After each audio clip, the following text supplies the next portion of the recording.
más me llamó la atención es la postura de la ministra Yasmín Esquivel Moza. ¿Qué dijo Yasmín Esquivel, entre otras cosas? Que el hecho de anular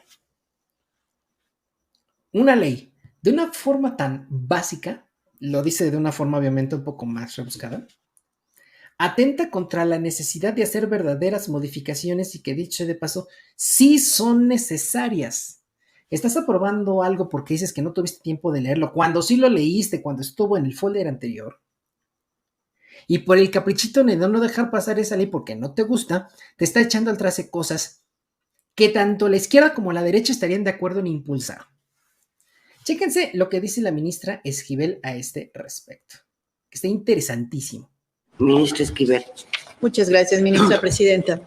Yo respetuosamente tampoco comparto la declaración de invalidez del decreto reclamado por presuntos vicios en el procedimiento legislativo en congruencia con mi voto emitido en la acción de inconstitucionalidad 29-2023, fallada el 8 de mayo pasado, pues tal como lo sostuve en aquella ocasión, considero que las posibles deficiencias de los trabajos legislativos que señala el proyecto no tienen un potencial invalidante para dejar sin efectos las votaciones mayoritarias de las personas legisladoras en ambas cámaras del Congreso de la Unión, pues lo que el proyecto nunca llega a demostrar es que el decreto carezca de los votos necesarios para su aprobación, que es para mí lo relevante.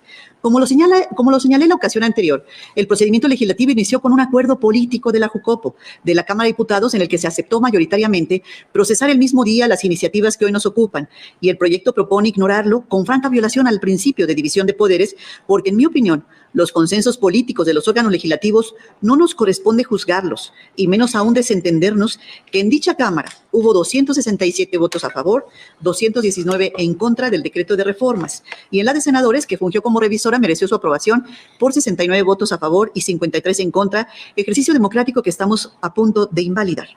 Considero que como Tribunal Constitucional que nos preciamos de ser, nuestra responsabilidad no debe limitarse simplemente a verificar si los diputados y senadores cumplieron con sus reglamentos para procesar una ley. Nuestra misión va más allá de esta mínima tarea.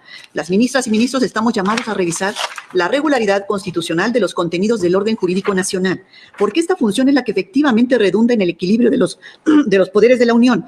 Simplemente erigirnos como gestores de las buenas prácticas parlamentarias es una aportación limitada para lo que la Constitución nos exige, que es la de poner fin a los conflictos. Me parece que hoy vamos a emitir una resolución sin resolver el fondo del problema. Al invalidar por vicios de forma más de 450 normas, sin siquiera mencionar o a menos analizar si cada uno de los artículos está pegado o no a la Constitución.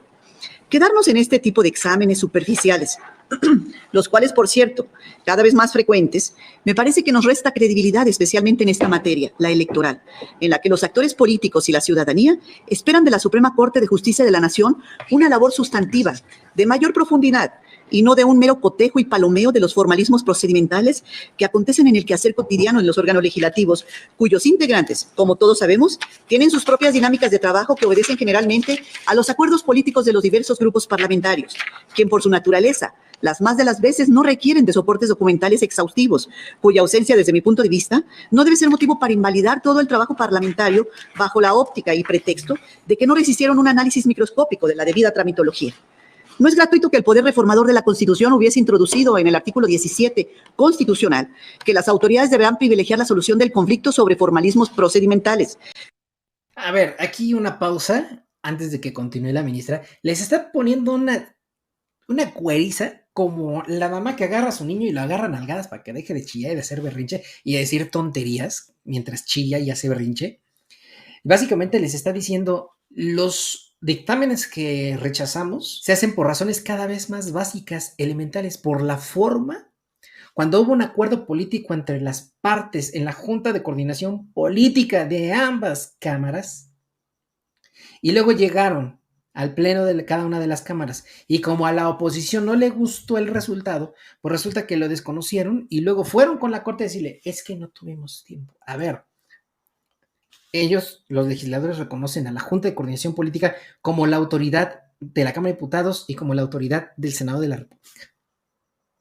Si la JUCOPO, que así se llama en ambas cámaras, decide algo, los legisladores presentes lo tienen que acatar porque fue un acuerdo político entre los partidos, entre todas las partes.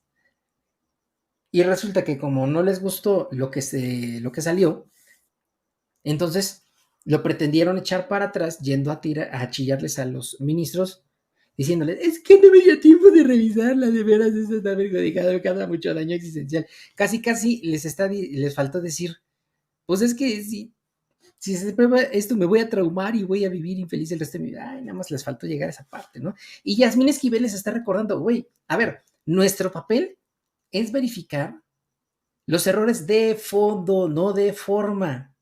Si las juntas de coordinación política llegaron a un acuerdo voluntariamente entre ellos, es nuestra obligación reconocerlo y decirle a las partes inconformes que no pueden decir, ¿sabes qué? Dice mi mamá que siempre no. No, tienen que reconocerlo. Y punto, no hay vuelta de hoja. Porque para eso se pusieron de acuerdo. Ustedes dijeron, ustedes lo votaron allá, lo firmaron, y ahorita están diciendo que siempre no. Eso es lo que trata de decir la ministra Esquivel. Y no conforme con eso, porque uno puede llegar a la Corte y pedir lo que quiera, no conforme con eso, 9 de los 11 ministros le hacen caso al caprichoso y le conceden su capricho. Eso es lo que le está haciendo la ministra. ¿Saben qué? Pues es que esto es muy básico, muy elemental, y pues esto se nos está haciendo un hábito.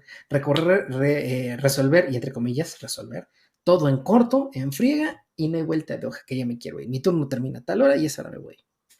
Y hay que sacar los más casos que se puedan. Y entonces, ¿dónde queda la seriedad del análisis?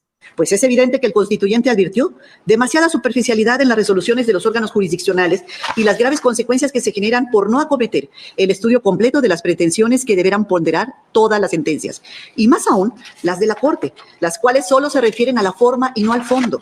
Lo único que hacen es postergar el resultado de la contienda cuando lo necesario es difundir de inmediato si prosperan o no las acciones sustantivas de quien demanda justicia.